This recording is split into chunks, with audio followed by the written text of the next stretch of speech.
Are you ready for liftoff? Don't miss Canada's #1 cannabis conference and trade show, Lift & Co Expo, coming this May the 12th through the 15th to the Metro Toronto Convention Centre. Level up your industry intel at the Lift Cannabis Business Conference, plus connect with movers and shakers from across the cannabis industry and preview new products and services from over 250 exhibitors.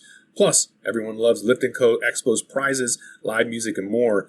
Visit liftexpo.ca for tickets. That's liftexpo.ca. This show's been brought to you in part by Bogart Extractors, an industry leader in hydrocarbon extraction. Bogart machines have been used in licensed extraction facilities all over the world and are available in small or large capacities for any scale operation. Call Bogart at 855-553-3887 or visit them at bogart.com and get the right equipment for your lab today.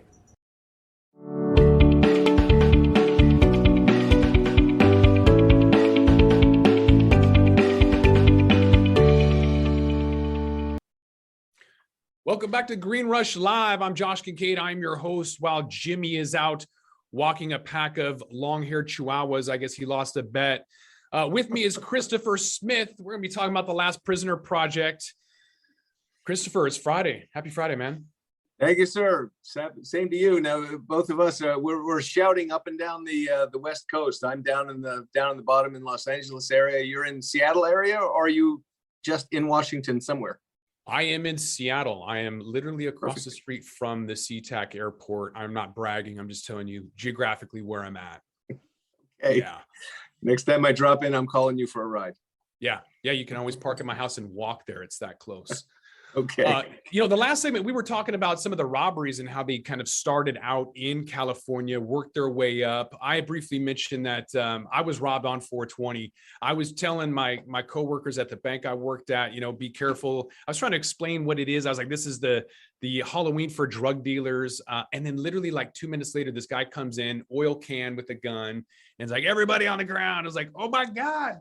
So the FBI thought I was an insider because I, had some intuition, I guess. I don't know, but it's frightening to have somebody pull a gun on you because you have no idea what's going to happen. So you hear about it. It's kind of something that people don't think about, and yet it's prevalent throughout the entire industry, or at least on the West Coast in this existing marketplace. So, as we talk about the Last Prisoner Project and folks that have gone into jail for nonviolent crimes, for just trying to grow a plant, it's an interesting period that we're in, where you're seeing a massive amount of robberies, no legislation to protect it, and still prisoners in jail for simply growing a plant.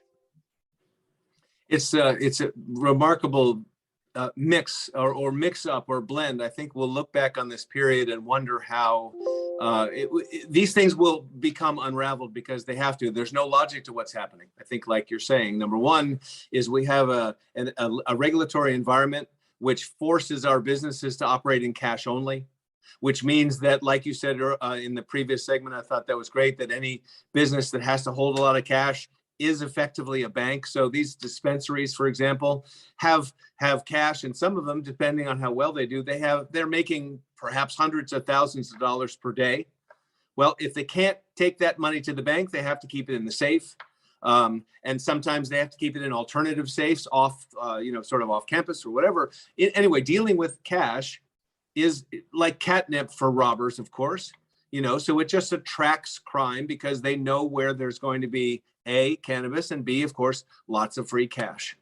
Mm-hmm. So it puts those, not only those workers, but it puts the customers at the dispensary, and of course the people in that local community, it keeps them at risk.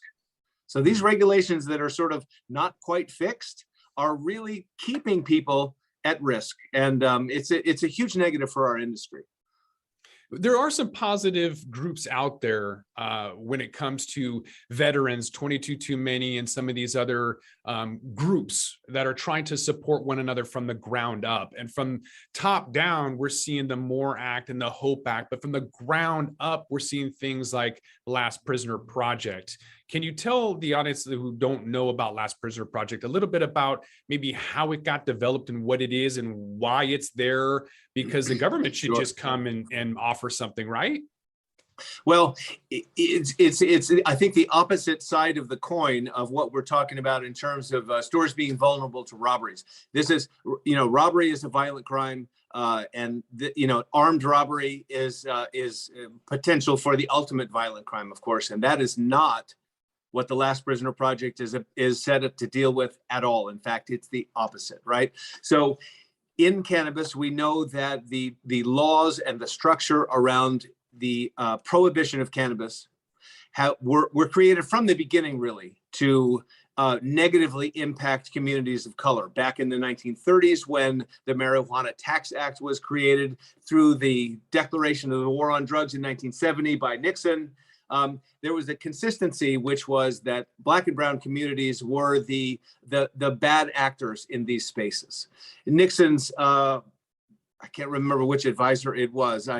If I heard his name, I would be able to tell you, but he's been quoted as saying that the reason that the war on drugs was declared was because Nixon had voting blocs that were against him, blacks and hippies, basically. He called them anti-war demonstrators, but it was basically blacks and hippies. And instead of trying to convince them not to vote against them, in fact, what he did was he criminalized cannabis in particular, so that he wanted to put them in jail, basically.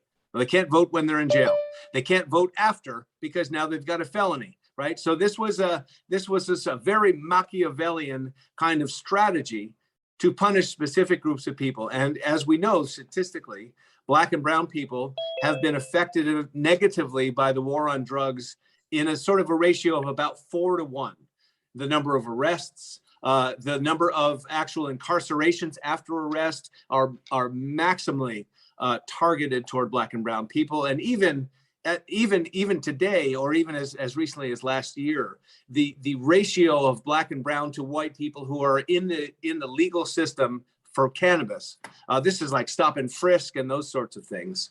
The ratio of Black and brown people is astronomically in favor of, well, I don't know if you'll say in favor of white people, but against Black and brown people. Therefore, the residual problem of cannabis is, of this structure that has operated in this way for such a long time, the residual is that there are still today at least 40,000 prisoners still in prison. Now, these are in local prisons, state prisons, not federal, local prisons, 40,000 people that are still imprisoned for crimes that are essentially not crimes anymore. In many, as we know, 38, 39 states have legalized cannabis for medicinal use. 18 or 19, depending in Washington, D.C., depending on how you count it, have legalized for all the way across the board adult use, right? Anyone over 21. Even in those states, there are still people being arrested. There are still people in prison. And the Last Prisoner Project is designed, or was founded, to try to get those people, not only to get them out of jail, because some of them are languishing. Some of them are languishing, and there are case studies that they show us where people have got life sentences for very small crimes. And if you were to hear some of these crimes, your logic alarm would go off. So 40,000 prisoners still imprisoned around the United States who need to be released. And some of the states are building it. This is the issue of expungement. It's the issue of release and also of expunging their records. So again, two separate issues. One is just getting them out of jail. First of all, getting them out of that horrible environment, getting them back onto the free side of society. But the second part is to expunge those old records so that these people can get on with their lives in a normal way. If you have a felony for a drug arrest or a drug incarceration, depending on the state, if you have a felony, you can't vote, you can't get a student loan. Many times you can't be admitted into school. You can't, there are many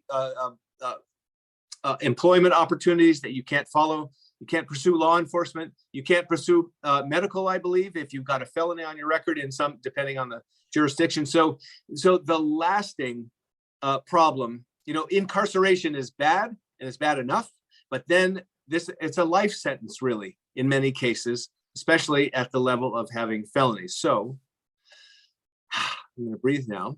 Very long-winded way of saying what the Last Prisoner Project, I believe, is trying to do, is trying to get these nonviolent prisoners out of prison and then use resources that are also available through other organizations to try to get these folks back on their feet, to get their records expunged so they have a clean record going forward, to get them job training, life training, get them, I mean, sometimes even a place to live. You know, when you get kicked out of prison, they give you like $100 and they say, sort of, see you later.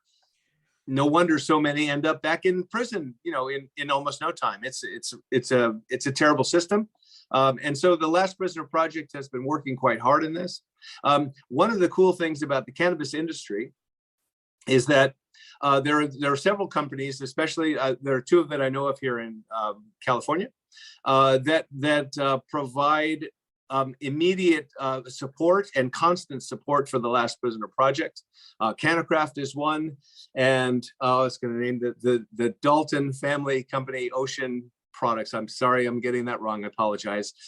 Also provide, let's say, $1 per product or a certain amount of money per product sold directly to the Last Prisoner Project. So there's a lot of activity in this direction, and it's really the right thing to do. Joining us on the conversation is Tom Howard from cannabis. He's a cannabis industry lawyer based out of Illinois and host of Cannabis Legalization News. Tom, thanks for being with us. Green Rush Live. Yeah, thanks for having me on, Josh. Hopefully things are going well on the West Coast. It's a little cold and chilly here in the nation's heartland. It's pretty toasty over this way. You know, it's Friday too, so we're not going to complain regardless.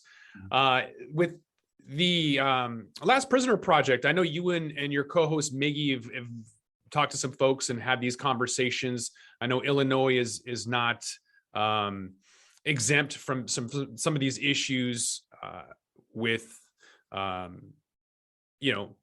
people of color and being displaced with the war on drugs and being impacted negatively by that whole campaign. What influence, though, does Last Prisoner Project have, if any, on the state of Illinois? Do they have a presence out there? They may. When Craig Cecil, guest on the show a few weeks ago, came on, he's got this wonderful Chicago accent, and so he's from southern Chicago, I believe. And so he was involved with the Last Prisoner Project for a while until he didn't jive with their business vision, and so he kind of got exited. And that wasn't like the only time that I've heard that about the Last Prisoner Project, where they do real work, but then that real work might just be PR, because then there's other guests that we've had, like DeAngelo's on the show. We've had Steve D'Angelo on the show too, and I'm agnostic. Like, those 40,000 people that are in there, they should not be in there. And usually when people tend to get a cash flow, they like to protect that cash flow. I understand like both kind of things, but I don't like that Craig Cecil, who was in prison for his whole life until he was commuted by former President Trump, he's not social equity. He can't get a license in the state of Illinois. He was caught with too much weed.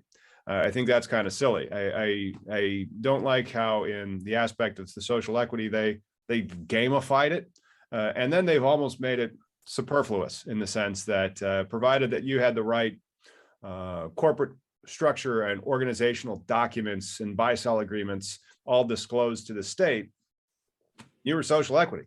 But then as soon as you won, like the social equity guy gets shrunk down from 51 to 5% and paid $50,000 and shown the door. And you're like, well, why did you even make it? Why did you even do that system that way if it was that easy to get around?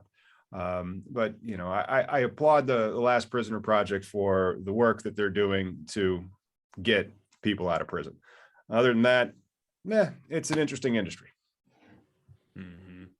Is the state of Illinois doing anything on their own? I mean, I know they've got social equity tied into some of the marijuana lounges and hospitality bills and some of those other things, but are they exclusively looking at something independently similar to the MORE or HOPE Act?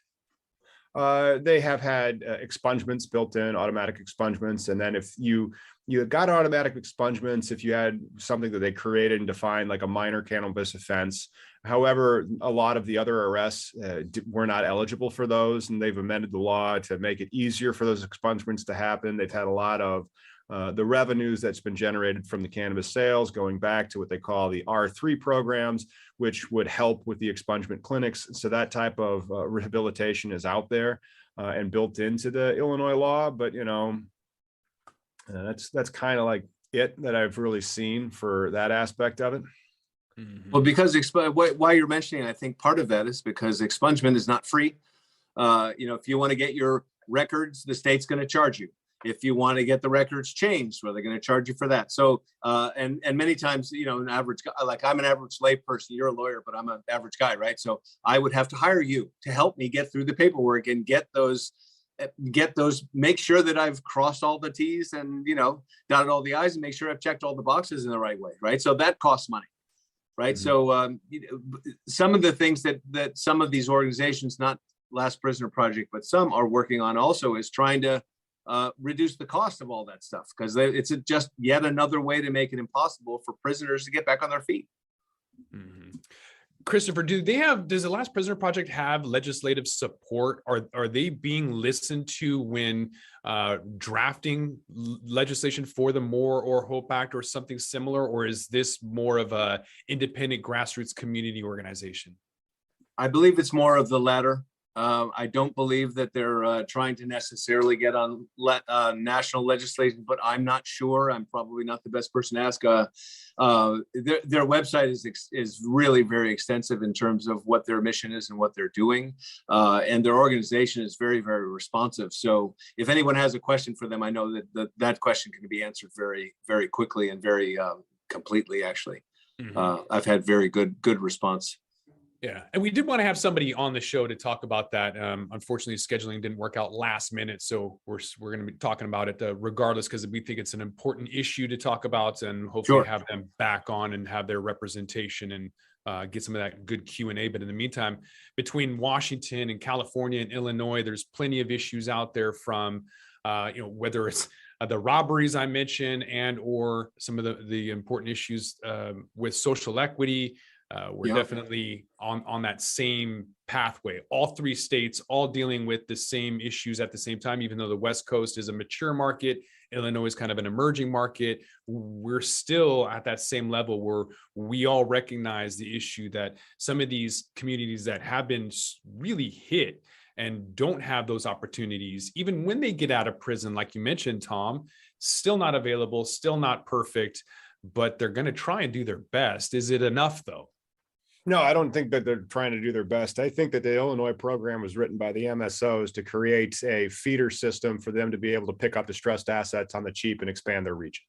And that is me, a former bank lawyer, one of the most jaded of all lawyers, a bank lawyer, and then seeing how the social equity licensing structure of Illinois has led to like what I would describe as sham transactions that are blessed by the state as social equity. And then also placing people into a predicament where the smallest grow costs about like $8 to $9 million to get off the ground. And they don't have that. They've disclosed a private capital raise for getting operational, which doesn't take 6 months. And then the state gives them 6 months to be operational.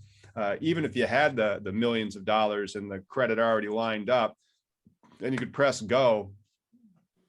The construction still would probably take longer than 6 months. They just seem like they've set it up so well that it's not going to move. And the only thing that's going to happen is people are going to, fail to launch, and that'll create distressed assets that can be bought on the cheap, or it's going to be a never-ending piece of litigation, so that there's no competition that comes online. And then, like I said, like once they have their 10 licenses, that's really all the product they can move in that state, unless they're in all the other dispensaries. And it's just, there hasn't been any new dispensaries since they legalized it almost 3 years ago now. No new dispensaries, legalized it in May of 2019. What the heck? Yeah.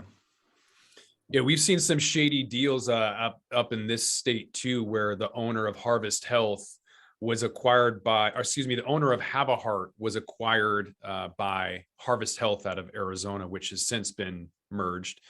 So when the owner of the Washington State have a heart, got his money, went to California, bought a license through a social equity applicant, and then went some backdoor deal, found his business partner, paid the business partner off, whereas the main person had no idea this transaction was going on, found himself out of a license, and then tried to sell that to High Times.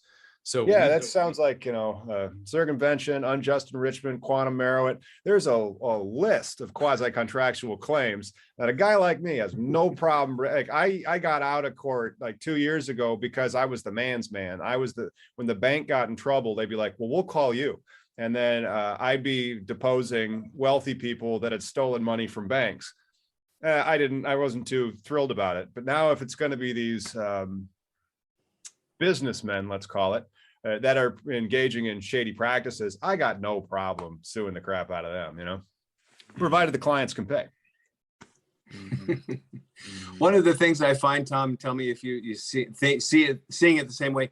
I remember reading recently how Connecticut was proclaiming its magnificence as a social equity sort of landscape, right? How they've set the standard higher for the way that we're going to do social equity, the state of Connecticut. And I thought, well, that's interesting. Let's really take a look at it. And the tiny little box that they put a social equity applicant into and expect him to be able to perform, I think it's pretty much what you were just describing. The social equity applicant, which they never really say, really probably ought to be a black or brown person. So we're just not actually going to put that part in the legislation, but you got wink, wink, right? So not only, so there's that person, they have to live in a certain census tract, which is a low income community census tract. And they have to have lived there for the last 5 years. They have to have a certain level of income that is not wealthy. They have to have a certain, basically middle-class income, live in a low-income community for the last 5 years, and yet they have to have access to $3 million cash plus another $2 million that they have to keep in escrow, and they have to be 51% owners of an entity that is going to apply for a social equity license. Is it worse than that? Yes. The clarity on this, and again, this is a closing window, and so the clients that want to get in, let's get your application together, because it's a conditional application for social equity. I haven't heard about the $2 million in escrow. I have heard about the $3 million, but it's 65%. It's not 51%. A social equity venture, joint venture, can be 51%. Okay. But and not only that, so that the $3 million is hilarious. But then you have to have this ownership and control be to this person who's poor, essentially. Right. They aren't going to be able to cut a $3 million check. And then they have to have 65% ownership. And then, the $2 million bond, I haven't heard of that. I'll have to see. But the regulations and the user interface for Connecticut's website that they have for their licensing system is kind of like, developed by somebody who must do casinos, because it just leads from one place to another. And then eventually you're lost and you're like, well, I'm trying to find this, and you can't find anything. Like the organizational file structure is garbage. And then you have to log into something else and create a profile and then upload all this stuff. And so right now it's really about, helping those people put this thing together. And yeah, not one of those social equity applicants will be the person striking that check. Not of course one. not. It's virtually impossible. Yeah. It's virtually impossible, and it's probably going to be classified as a loan of some sort. So now you are launching this social equity company that just has a conditional license for somebody who's 65% ownership and $3 million in debt. Right.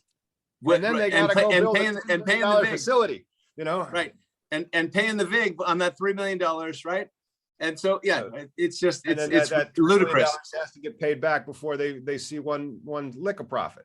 And then not only that, all right, now let's go build out like a $10 million facility. And then, okay, so if you're going to do that, and are you going to acquire that real estate? No, probably not. But you might have an affiliated entity that acquires it. And now you have a long-term lease, and then you can jack them on the lease as well. And then now you keep the facility asset, and you get the benefit of that with the depreciations and the accrual of actual, equity and wealth. And then you just have a tenant in there who owes you $3 million. Yeah, it's a nightmare. And they claim that this is social equity at its best. I mean, it's absolutely pathetic. It's really they do that. Like sometimes when Ted Cruz is really being a shit, you'll see him kind of like believing his own crap and like, I'm getting away with this. And you'll see him kind of like smiling. I would love to see the politicians in Connecticut trying to say with all sincerity in their face that this is real social equity. Yeah. Before we take a quick commercial break, do you guys think that this is going to happen anytime soon? Will you see in 2022 any kind of substantial equity law pass at the local or national level? No. And then like the other thing is that I have people that are saying that they think the MORE Act has a shot. And I'm like, are you kidding? The MORE Act can't have a shot. I mean, like, Ketanji Brown barely made it through her confirmation process. There was only like 3 Republican senators that voted for a qualified representative. This is like Judge Scalia, conservative, firebrand Judge Scalia still got appointed like 96-4 or something like that. The country is just too splintered. And then you look at the vote in the crazy place, the House, not the Senate, where they're even more conservative and stodgy. And it was like 2 or 3 out of like the 200 Republicans voted for it. It was 97, 98% against. I don't think you get one Republican senator that would vote for the MORE Act. And then you'd have to have every single Democrat vote for it, and it would pass by 1 vote. I don't think Mitch McConnell or Chuck Schumer, who's championing a different bill, is going to allow that to ever come up for a vote. Sure. Yeah, I'm not going to hold my breath. But don't hold your breath either. We're going to be right back. We're going to talk about the sales differences between Illinois, Washington, and California when we come back to Green Rush Live. Don't go anywhere.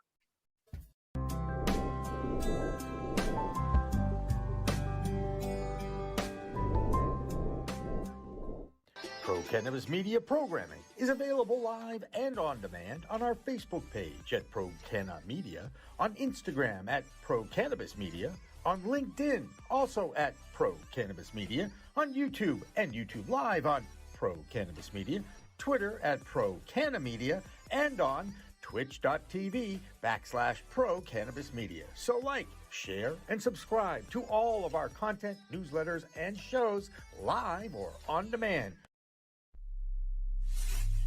We are Pro Cannabis Media. Hello, hemp friends. This is your host, Morris, from Volume Up, the Let's Talk Hemp podcast, where we explore and discuss all things hemp all the time. From industrial to nutritional to therapeutic to lifestyle, hemp has a place and a home pretty much everywhere. Download episodes now of the Let's Talk Hemp podcast wherever you listen to podcasts. Come get loud with me on Volume Up as we take industrial hemp to a whole new level in 2022 and beyond.